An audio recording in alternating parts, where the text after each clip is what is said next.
Hi hello friends, എല്ലാ കൂട്ടുകാർക്കും നാളത്തെ പ്രൊമോ റിവ്യൂയിലേക്ക് സ്വാഗതം.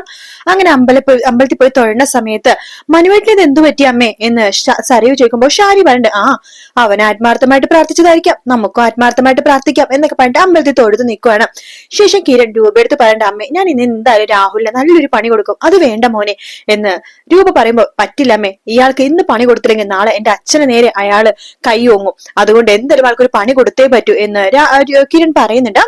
ശേഷമാണെങ്കിൽ നമ്മുടെ മനോഹർ വന്ദനെ കാണാൻ വേണ്ടി വന്നിരിക്കാട്ടോ. ആ സമയത്ത് കല്യാണിയും അതുപോലെ തന്നെ നമ്മുടെ ജുബാനയൊക്കെ അവിടേക്ക് എത്തുന്നുണ്ട്. അവരെ കാണുന്നതും നമ്മുടെ മനോഹർ നമ്മുടെ വന്ദനെ കൂട്ടിക്കൊണ്ട് അപ്പുറത്തേക്ക് മാറി നിൽക്കുകയാണ്. എന്നിട്ട് വന്ദനോട് പറയണ്ട, ഹോ അവൾ എന്റെ പുറകിന് പിടി വിടുന്നില്ല മോളെ, ആ കല്യാണിയെ എന്നെ കല്യാണം കഴിക്കുന്ന പുറകെ നടക്കുക, ഹോ ഭാഗ്യത്തിന് അവൾ കണ്ടില്ല എന്ന് പറയുമ്പോൾ വന്ദനം അഭിനയിക്കാട്ടോ. അതെ കണ്ടില്ല എന്നൊക്കെ ഇങ്ങനെ ആക്ഷൻ കാണിക്കുന്ന ഒരു ഭാഗമാണ് പ്രൊമോയിൽ കാണിച്ചത്. എന്തായാലും മനോഹറിന്റെ കള്ളത്തരം പൊളിയാൻ ഇനി ദിവസങ്ങൾ മാത്രമേ ബാക്കിയുള്ളൂ കേട്ടോ. വീഡിയോ ഇഷ്ടപ്പെടുകയാണെങ്കിൽ ലൈക്ക് ചെയ്യാനും സബ്സ്ക്രൈബ് ചെയ്യാനും കമന്റ് ചെയ്യാനും മറക്കല്ലേ. മറ്റൊരു വീഡിയോ ആയിട്ട് നാളെ കാണാം. Good night, take care, bye bye.